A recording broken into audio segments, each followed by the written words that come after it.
সেরা স্বাদে এক চালাকিতে দুই রকম রান্না। মেহমান যদি আসে এরকম তাড়াহুড়া কইরা দুইভাবে রান্না না কইরা এভাবে সেরা স্বাদে কিন্তু এই রান্নাটা করতে পারেন, অনেক বেশি ভালো লাগবে, অনেক বেশি মজা হবে এবং প্রশংসাও পাবেন। আর ডিম আর চিকেনের রেসিপিটা কিন্তু একবার হলেও এভাবে ট্রাই করতে পারেন, অনেক বেশি সহজ আবার অনেক বেশি মজাও। সব বাসার উপকরণ দিয়ে কিন্তু তৈরি হয়ে যায়। তার আগে আপনাদের কাছে অনুরোধ, যদি ভালো লাগে আমার চ্যানেলটিতে একটি সাবস্ক্রাইব করে দিবেন, এটা আপনাদের কাছে অনুরোধ। আমি অনেক কষ্ট করে ভিডিও বানাই, আমার অনেক মজার মজার রেসিপি আছে, চাইলে দেখে আসতে পারেন। আর আমার পেজটিতে অবশ্যই লাইক দিয়ে ফলো করবেন, কমেন্ট করবেন অবশ্যই কেমন হয়েছে। তো এদিকে আমি ডিমগুলো নিয়েছি, আর এই তো এখানে টমেটো নিয়েছি, আমি একটা টমেটো নিয়েছি, জাস্ট ছোট ছোট টুকরা করে কেটে নিয়েছি। এটা আমি বেটে নিব। জিরা নিয়েছি, গোলমরিচ, আর এখানে এই তো লাল মরিচটা নিয়ে নিচ্ছি। আমি আর কোনো এক্সট্রা কোনো আর মশলা নিইনি, জাস্ট আস্ত দারচিনি তেজপাতা এগুলো দিব, আর কিছুই না। আর অনেক বেশি স্বাদ, আমার তো এখনই জিভায় পানি চলে এসেছে, রান্না না করতে ভিডিও এডিট পুরাপুরি না হইতেই এরকম লাগছিল, তো জিভায় পানি চলে এসেছে। তো এই তো আমি এখন সব কিছু বাটাবাটি করে রাখছি। তো এই তো এই যে গোলমরিচটাও দিয়ে দিয়েছি কয়েকটা। তো গোলমরিচটা আর জিরা মরিচটা একসাথে বেটে টমেটোটা একটু আলাদা বেটে নিয়েছি, অনেক বেশি মজা, একবারে মিহি করে বেটে নিয়েছি। আর আমার কাছে বাটি করতে অনেকেই হয়তো জানেন যে ভালো লাগে, আর অনেক মজার মজার ভর্তার ভিডিও দিই বাটাবাটি করেই, অনেক ভালো লাগে। তো যাই হোক, এদিকে চুলাটা ধরিয়ে দিলাম, আর চুলাটা ধরাতেই যা আর কি সময় লেগেছে।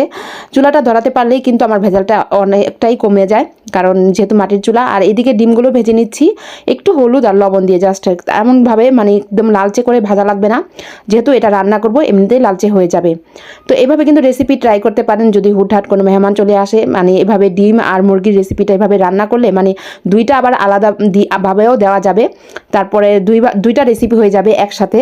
তো এইদিকে পেঁয়াজ দিয়ে দিচ্ছি, এলাচি দারচিনি তেজপাতা দিয়ে ভালো করে নেড়ে চেড়ে দিচ্ছি। পেঁয়াজটা যখন একটু হালকা লালচে হয়ে গিয়েছে, পুরোপুরি না হালকা, তখন একটু লবণ দিয়ে আবার একটু নেড়ে চেড়ে দিচ্ছি। লবণটা দিলে তাড়াতাড়ি পেঁয়াজটা গলে যাবে। তেলটা কিন্তু একটু বেশি পরিমাণে দিয়েছি। তারপর আদা রসুন বাটা দিয়ে দিচ্ছি পরিমাণ মতো। তারপরে একটু একটু করে মশলা দিব। এখন হলুদের গুঁড়াটা দিব, মরিচের গুঁড়াটা একদম কম দিব। আর টমেটো যে বেটে রেখেছিলাম সেটাও দিয়ে দিচ্ছি, একটু পানি দিয়ে ভালো করে নেড়ে চেড়ে দিচ্ছি। আমি বলি মরিচের গুঁড়াটা কিন্তু একদম কম দিব, কারণ যেহেতু আমি এখানে বাটা মশলার সাথে আমি মরিচ বাটাটাও দিয়ে দিয়েছি।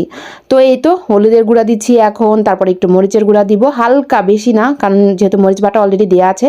তারপর লবণ দিয়ে ভালো করে এখন নেড়ে চেড়ে দিচ্ছি। একটু গরম মশলা গুঁড়ো দিব, যদি থাকে, না থাকলে সমস্যা নেই, কারণ অলরেডি কিন্তু মশলা দেওয়া আছে। আর এভাবে কিন্তু ভালো করে মশলাটা কষিয়ে নেবো যে পর্যন্ত তেলটা উপরে ভেসে না উঠবে। তারপর আমি কিন্তু মাংসটা দিয়ে দিচ্ছি, মুরগির মাংসটা।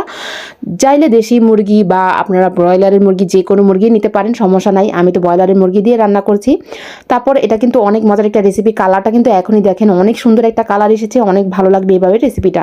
তারপর ডিম দিয়ে আমি একটু নেড়ে চেড়ে করেই তারপর আমি হালকা একটু কম পানি দিব, বেশি পানি দিব না, কারণ এটা তাড়াতাড়ি সেদ্ধ হয়ে যাবে।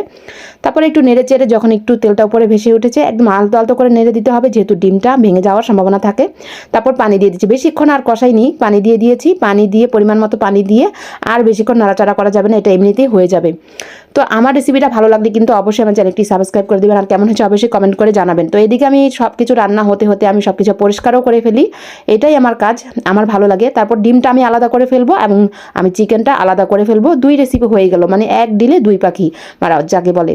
তো এভাবে ট্রাই করবেন, অনেক ভালো লাগবে, অনেক মজা।